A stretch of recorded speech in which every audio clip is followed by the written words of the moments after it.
नमस्कार, आप देख रहे हैं अपना बिहार और आपके साथ मैं हूं विवेक। और कोरोना से जुड़ी हुई हर खबर की हम बात करेंगे, लेकिन इस वक्त की बड़ी खबर है कटिहार से, जहां गंगा और कोसी नदी के संगम पर दो नाव पलट गई हैं। नाव पर सवार लोग दियारा इलाके से तरबूज लेकर आ रहे थे, तभी आंधी और तूफान के कारण नाव पलट गई।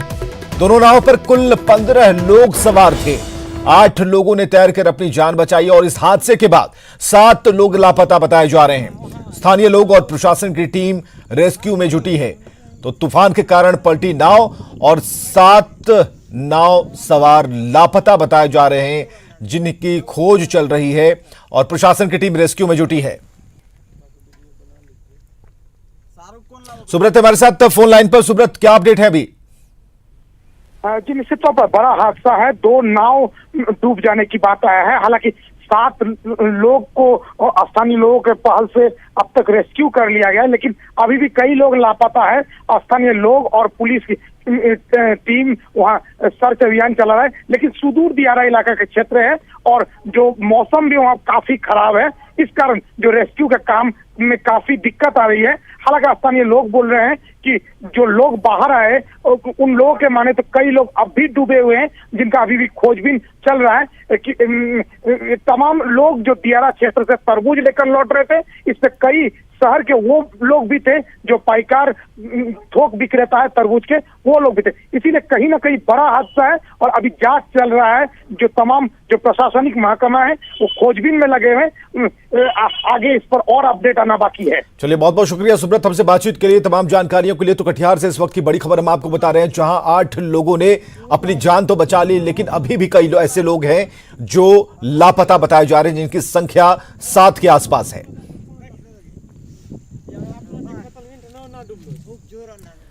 और चलिए अब बात करते हैं आसमान से आई तबाही की।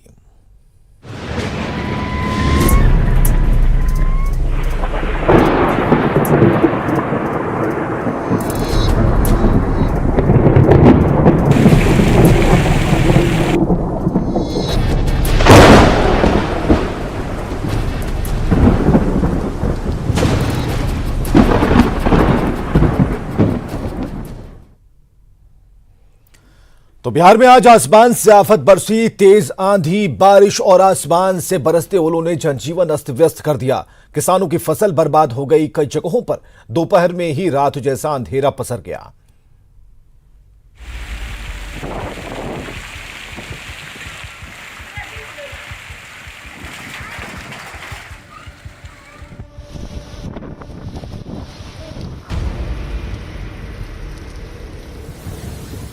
लॉकडाउन के बीच एक बार फिर बिहार में आसमान से आफत बरसी। आंधी, तूफान, बारिश और आसमान से बरसते ओलों ने जनजीवन अस्त व्यस्त कर दिया। नवादा, भागलपुर, बांका, जमुई, अररिया और गोपालगंज, हर जगह एक ही तरह की तस्वीरें दिखी।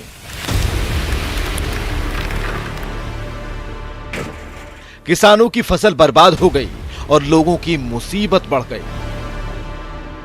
गोपालगंज में तो एक झोपड़ी पर बरगद का पेड़ ही गिर पड़ा, जिसके नीचे दबकर एक बुजुर्ग महिला की मौत हो गई।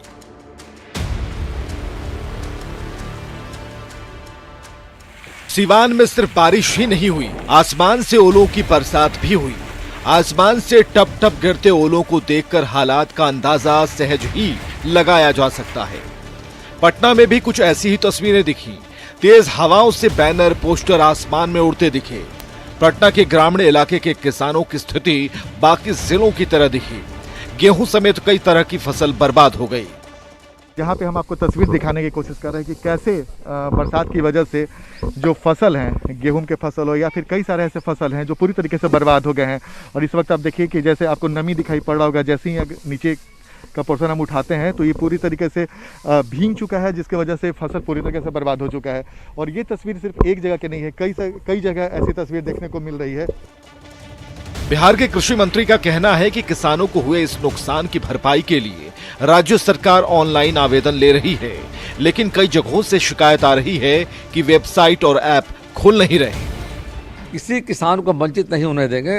हर हालत में जरूरत पड़ा तो हम डेट बढ़ाने का भी काम करेंगे, सबको जोड़ेंगे और संकट की घड़ी में सरकार किसानों के साथ खड़ी है। खैर, सरकार की मदद किसानों को जब मिलेगी तब मिलेगी, फिलहाल आंधी, बारिश और ओलावृष्टि के बाद हर तरफ बर्बादी ही बर्बादी दिख रही है। कहीं गिरे हुए पेड़, कहीं सड़कों पर जमा पानी और कहीं बर्बाद हो चुकी फसल।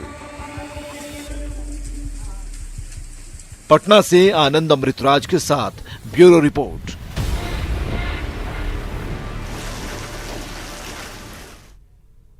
और इस आफत के बाद अब बात कोरोना से जुड़ी हुई खबरों की।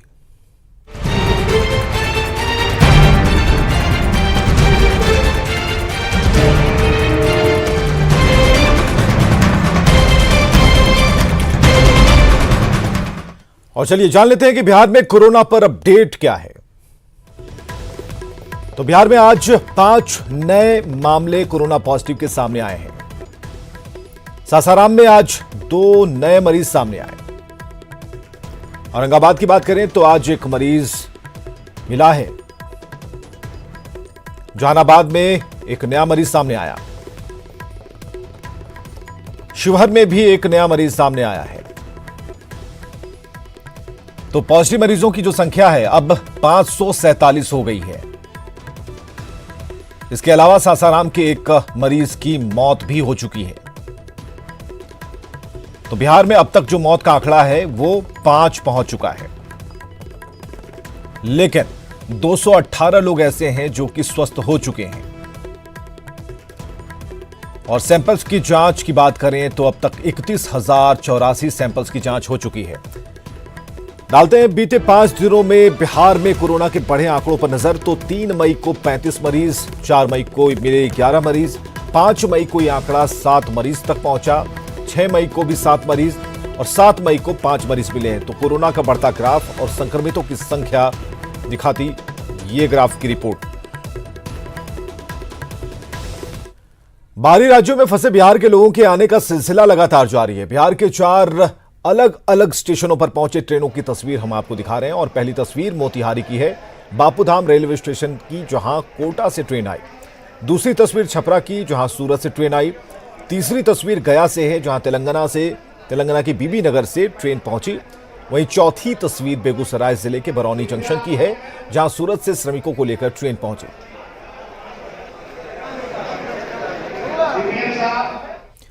तो लॉकडाउन में मधुबनी जिले के हरलाखी प्रखंड में मध्य प्रदेश के कई आदिवासी परिवार पिछले 1.5 महीने से फंसे हैं। मध्य प्रदेश के सागर जिले में पड़ने वाले बेरखेड़ी गांव के आदिवासी परिवारों ने प्रशासन से मदद की गुहार लगाई है।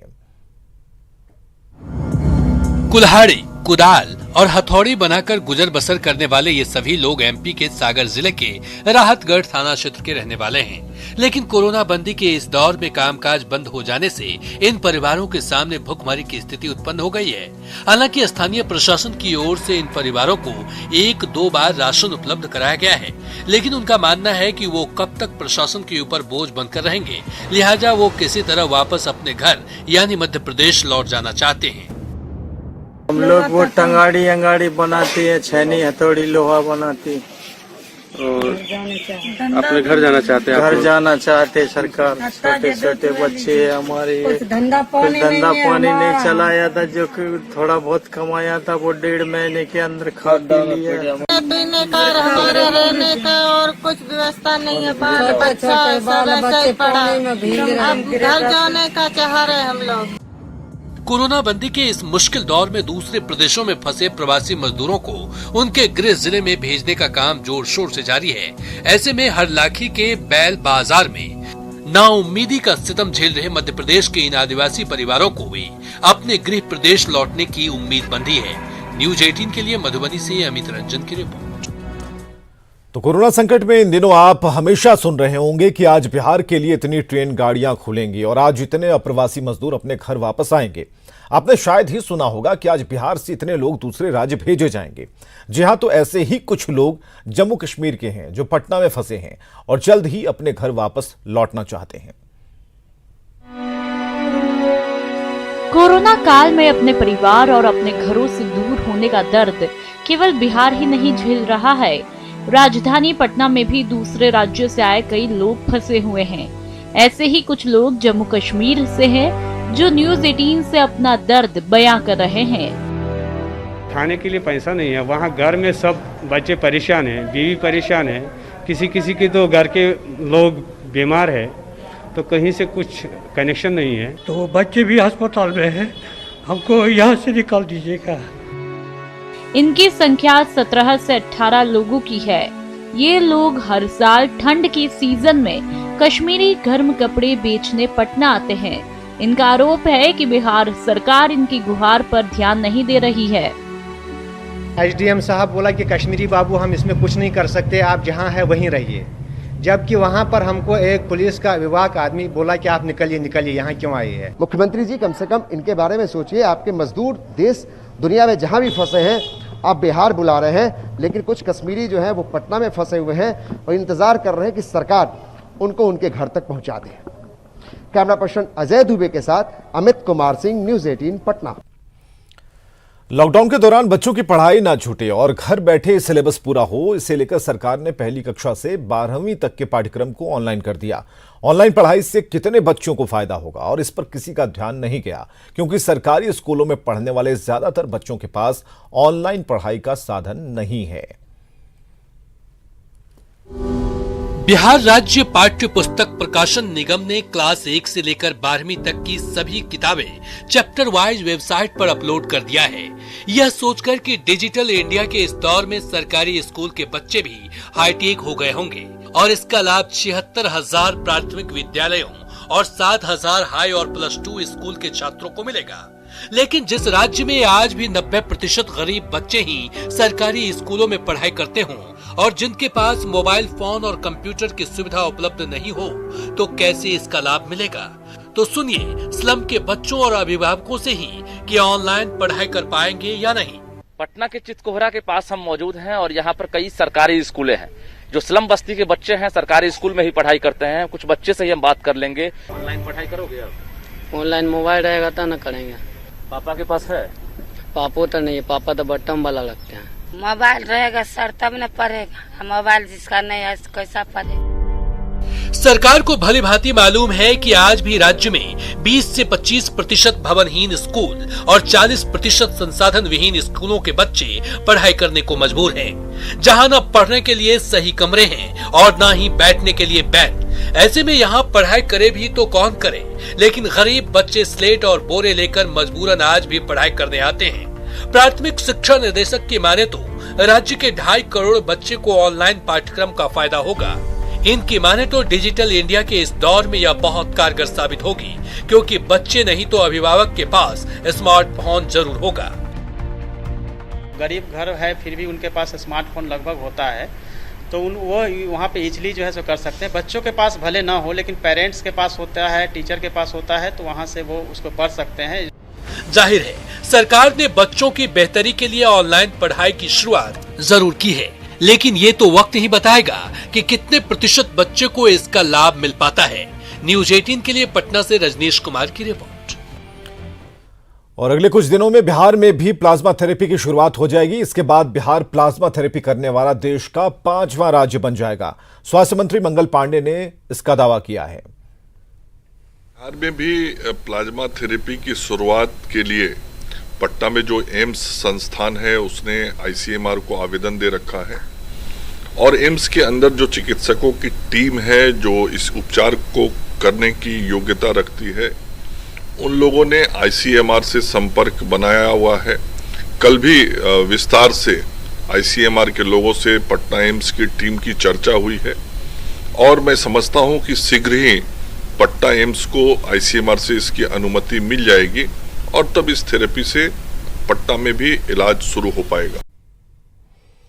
सरकार कोरोना महामारी से पैदा हुए हालात की हर पहलुओं की समीक्षा कर रही है और सूचना जनसंपर्क विभाग के सचिव अनुपम कुमार ने वीडियो कॉन्फ्रेंसिंग के जरिए कोरोना से बचाव के लिए किए जा रहे प्रयासों की जानकारी देते हुए कहा कि सरकार जरूरतमंदों की हर संभव मदद के लिए काम कर रही है और आपदा की घड़ी में ज्यादा से ज्यादा लोगों को रोजगार देने की कोशिश कर रही है।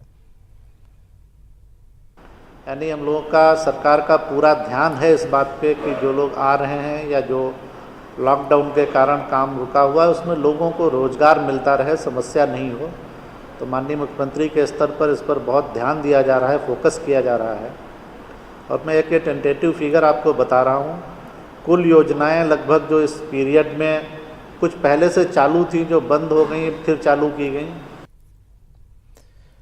और इधर पटना में शुक्रवार को दुकानें खुलेंगी। डीएम कुमार रवि ने बताया कि शर्तों के साथ सप्ताह में 3 दिन दुकान खोलने की इजाजत दी गई है। सोमवार, बुधवार और शुक्रवार को दुकानें खुलेंगी। डीएम ने लोगों से अपील की है कि वो दुकानों पर भीड़ न जुटाएं।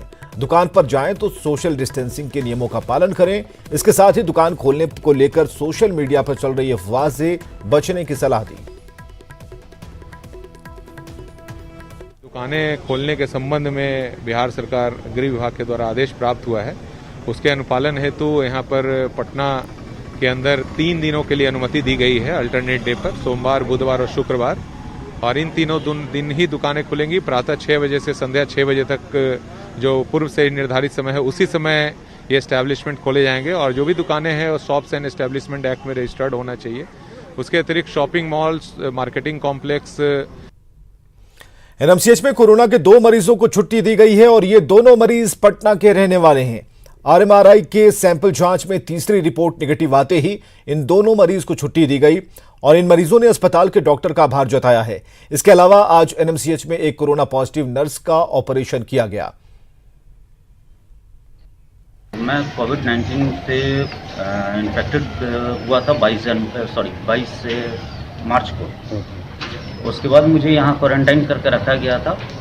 मेरे अंदर कोई सिम्टम्स नहीं था, लेकिन फिर भी मैं यहाँ क्वारंटाइन में रहा और यहाँ के जो मेडिकल स्टाफ, डॉक्टर, नर्सेज जो भी हैं, उन्होंने अच्छा ख्याल रखा है।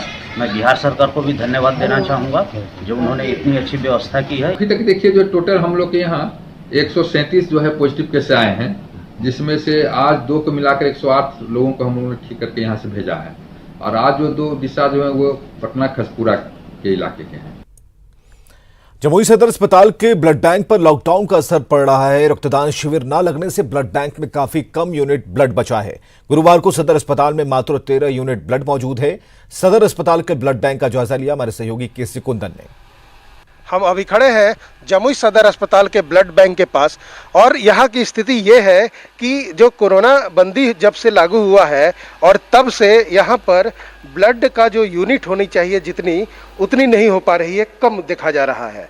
देखा जाए तो जो चार्ट है, जो आज का डेट का चार्ट जो लगा हुआ है, चार्ट पर अगर गौर करें तो 7, 5, 12, 13 यूनिट अभी ब्लड है यहाँ पर। मतलब 13 यूनिट, जिसमें कई ग्रुप ऐसे हैं जिसमें एक भी यूनिट ब्लड नहीं है।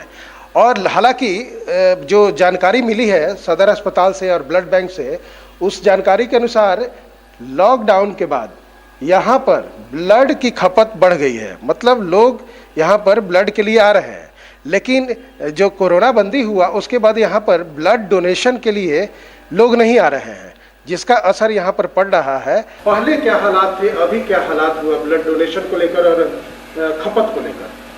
पहले तो ब्लड डोनेशन मंथ में एक बार जरूर होता था, उसमें कम से कम 10 यूनिट 12 यूनिट कलेक्शन होता था। अभी तो लॉकडाउन के बाद से मात्र एक बार डोनेशन हुआ है, इसमें 7 यूनिट कलेक्शन हुआ था आपका। और खपत जो है वो जिस तरह का था उससे और ज़्यादा बढ़ गया है।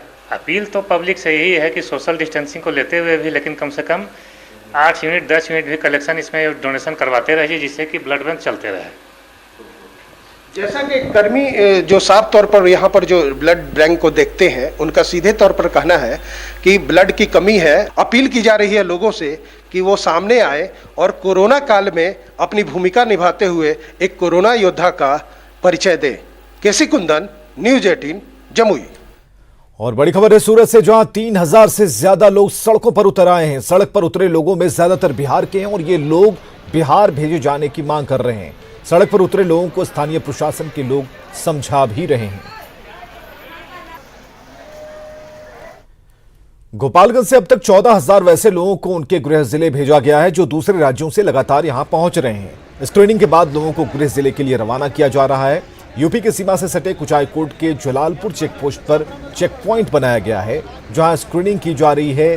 कई लोग साइकिल से भी इस चेक पोस्ट तक पहुंच रहे हैं। इस चेक पॉइंट पर अच्छी व्यवस्था की गई है।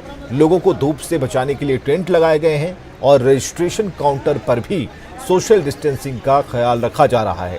यहाँ की व्यवस्था ऐसी है कि मिनटों में एक शख्स की प्रक्रिया पूरी हो जाती है। हमारे सहयोगी मुकेश कुमार ने इस स्क्रीनिंग सेंटर का जायजा लिया। अभी हम खड़े हैं गोपालगंज में और ये गोपालगंज का बलथरी चेक पोस्ट है जहाँ पर उत्तर प्रदेश से आने वाले सभी लोगों की यहाँ पर मॉनिटरिंग की जा रही है, रजिस्ट्रेशन कराया जा रहा है और सभी लोगों का यहाँ पर स्क्रीनिंग कराया जाएगा। सबसे बड़ी बात है कि अभी तक गोपालगंज में बिहार के दूसरे राज्यों से करीब 14,000 से ज़्यादा लोगों को यहाँ पर रजिस्ट्रेशन कराया गया और उन्हें यहाँ से सरकारी बसों से उनके गृह जिले में भेजा गया है। अभी हमारे साथ कुछ लोग खड़े हैं जो अभी गोरखपुर से आ रहे हैं, मोतिहारी जाना है। अब बताइए क्या नाम है आपका? धर्मेंद्र कुमार श्रीवास्तव। धर्मेंद्र जी, आप कहाँ जा रहे हैं और क्या क्या दिक्कत है आपको? जो है हम लोग को दिक्कत नहीं हुआ, हम तो मोतिहारी जा रहे हैं, हम अपने गाड़ी से जा रहे हैं। तो अभी आप यहाँ गोपालगंज में आए और यहाँ पर आपका क्या क्या कराया गया? यहाँ पर मुझे मेरा एंट्री कराया गया, हम लोग को चेकिंग किया गया, अच्छा सुविधा है, कोई दिक्कत नहीं। कितने मिनट में सब कुछ काम संपन्न हो गया यहाँ पर? बहुत जल्दी हो गया, हमें कोई दिक्कत नहीं हुआ। तो ये आपने देखा कि धर्मेंद्र जी जो गोरखपुर से आए हैं, मोतिहारी जा रहे हैं, तो उनका कहना है कि यहाँ पर जो अधिकारी हैं, जो काउंटर बनाया गया है, उस काउंटर पे इन्हें 2 मिनट का समय लगा और रजिस्ट्रेशन कराया गया और इनकी स्क्रीनिंग कराई गई और इनके घर जाने की अनुमति दे दी गई। तो गोपालगंज में लगातार जो लोग बाहर से आ रहे हैं उन्हें जाने के लिए जो असुविधा ना हो, उन्हें हर चीज़ का ख्याल किया जा रहा है। और कोरोना को लेकर के गोपालगंज से जो बड़ी और अच्छी खबर आई है कि गोपालगंज के जो 18 जो कोरोना पॉजिटिव मरीज थे, सभी लोगों की रिपोर्ट नेगेटिव आ गई है और सभी मरीजों को घर भेज दिया गया है। मुकेश कुमार, न्यूज़ 18, गोपालगंज। लॉकडाउन में हो रही शादियां बहुत ही सादगी से संपन्न हो रही हैं। चुनिंदा लोगों के बीच बिना तामझाम की शादी दूल्हा दुल्हन को यादगार रहेगी। दरभंगा में एक ऐसी ही शादी कराई गई जो जिला अदालत की पहल पर संपन्न हुई। ये तस्वीर है दरभंगा जिले के बेहेरी थाना के ठाठोपुर गांव के रहने वाले होरिल पासवान की शादी की, जो चंद लोगों के साथ बारात लेकर सारा मोहनपुर गांव पहुंचे हैं। मंडप में खड़े दूल्हा दुल्हन अपनी शादी के लिए बहुत दिनों से प्रयास कर रहे थे, लेकिन लॉकडाउन के कारण शादी की तिथि बार बार आगे बढ़ती जा रही थी। दूल्हे के बीमार दादा अपने पौत्र वधू को देखना चाहते थे, लेकिन शादी के लिए कहीं से कोई मदद नहीं मिल रही थी। अंत में निराश दूल्हे ने जिला विधिक सेवा प्राधिकार से मदद मांगी, जिसके बाद व्यवहार न्यायालय के विधिक सेवा प्राधिकार के सचिव दीपक कुमार ने खुद आगे बढ़कर मदद की। सोशल डिस्टेंसिंग, मास्क, सैनिटाइजर समेत लॉकडाउन के सारे नियम के पालन करने की शर्त पर शादी करने की इजाजत दी गई। दादाजी बहुत वयोवृद्ध हैं और मरणासन स्थिति में है, जिस कारण ये शादी कराना अनिवार्य था। 2 बार ऑलरेडी शादी चल चुकी थी, लेकिन इनको जो है पास नहीं मिल पा रहा था, प्रशासन से अनुमति नहीं मिल पा रही थी और इनका आवेदन हमारे जिला विधिक सेवा प्राधिकार के पास आया और इसी के कारण जो है सो आज हमने जिलाधिकारी दरभंगा से बात करके और उनसे जो है व्यक्तिगत रिक्वेस्ट करके जो है आज लगभग 2 बजे 3 बजे के आसपास उनकी अनुमति प्राप्त करके इन लोगों को जो है हम लोगों ने कहा कि आप लोग अपना शादी का कार्यक्रम जो है सो कीजिए। लॉकडाउन नियम के पालन की शर्त पर शादी संपन्न कराई गई। वहीं बाराती की कमी को खुद दरभंगा के सब जज सह जिला विधिक प्राधिकार के सचिव दीपक कुमार ने पूरी कर दी और खुद शादी समारोह में पहुंचकर वर वधू को आशीर्वाद दिया। लॉकडाउन में संपन्न ये शादी वाकई दूल्हा दुल्हन के लिए यादगार बन गई, जिसे वो जिंदगी भर याद रखेंगे। न्यूज़ 18 के लिए दरभंगा से विपिन कुमार दास की रिपोर्ट। और एक छोटे से अंतराल के बाद देखिए जोहार झारखंड।